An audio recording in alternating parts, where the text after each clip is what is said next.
Morning, YouTube, fellow terrier enthusiasts, breeders, owners. Hush. I've been getting a few questions. I don't do a lot of talking, but I wanted to try to explain some things about what to expect when you get a pup, working with a pup and genetics and all that. And it sounds kind of complicated, and when things get complicated, I try to figure out a way to map it out in my mind where it's simple. Let me go see me beat that dog here in just a minute.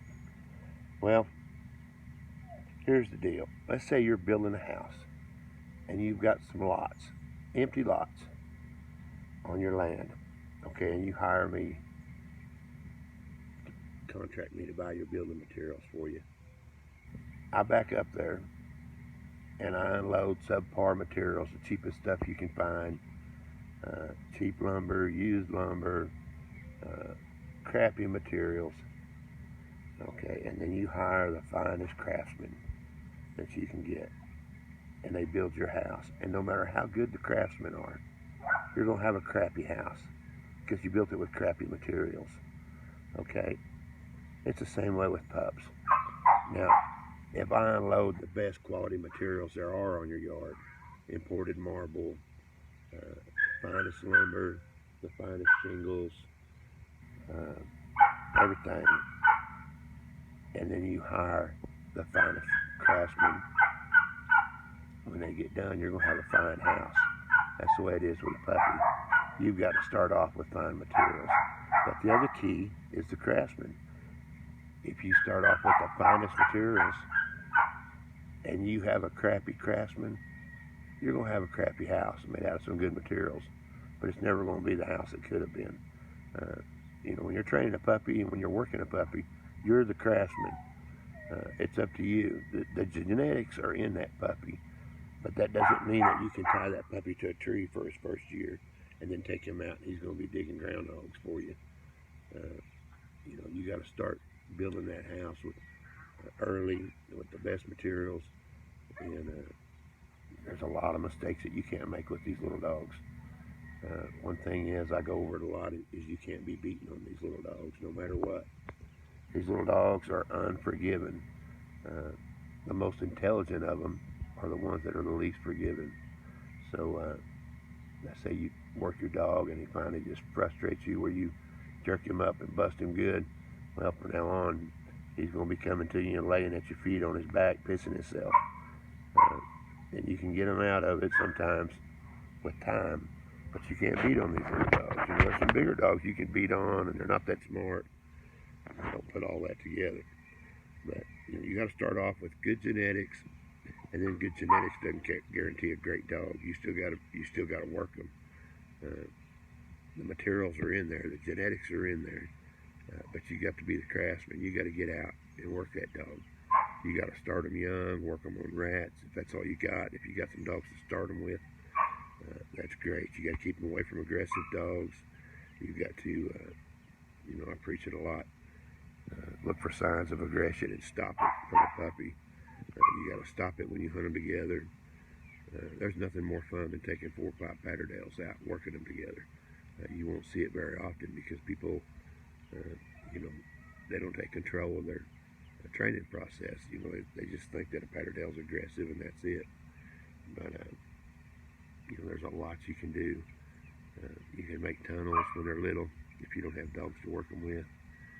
Get some rats and some ice for them, and take them for lots of walks on the creek when they're old enough. And say you're starting them alone, go out to some old homesteads or some abandoned houses. There's always some tin laying around on the ground. Take the pup with you, start flipping over tin. There'll be mice.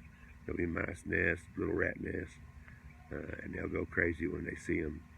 And they'll be sniffing under every tin after that. Just work them. Use common sense. Keep it fun. Don't overwork them.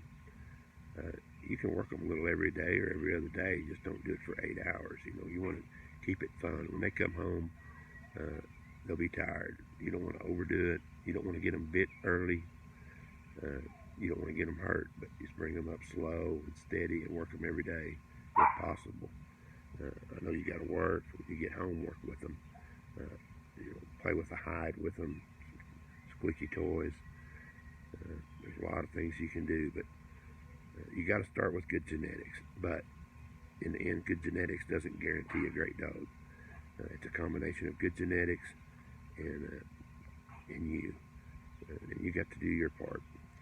So no matter, even the best crosses in the world, every dog in every litter doesn't make a great dog, even though there might be some of the best that there are.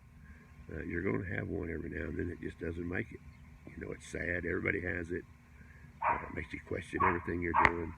But then you get, 15 or 20 in a row that are awesome. So you got the confidence. But you're going to have a few every now and then that don't make it, and that's just something you got to deal with.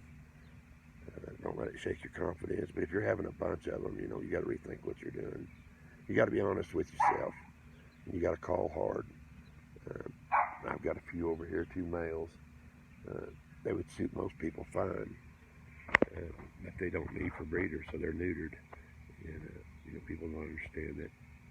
Few people neuter dogs, and if they got a dog that's a problem, they end up selling them or trading them off, so it becomes somebody else's problem. So be on the lookout if you're looking at a 2-year-old dog. One thing I've learned about dogs, normally good dogs aren't for sale. So if you're looking at buying 2-year-old dogs or something, and if you're not looking at paying a huge sum, if they seem like a fair price, and there's problems with them.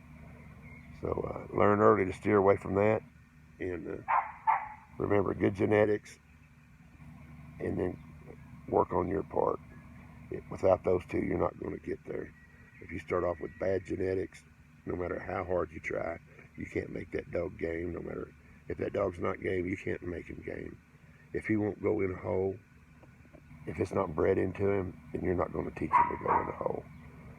You got to start off with the genetics, but then you got to bring it out by hunting them. If you tie them to a tree for a year and don't work with them, you're not going to have anything. No matter whose bloodline you got. I mean, the finest bloodlines out there, you got to work them.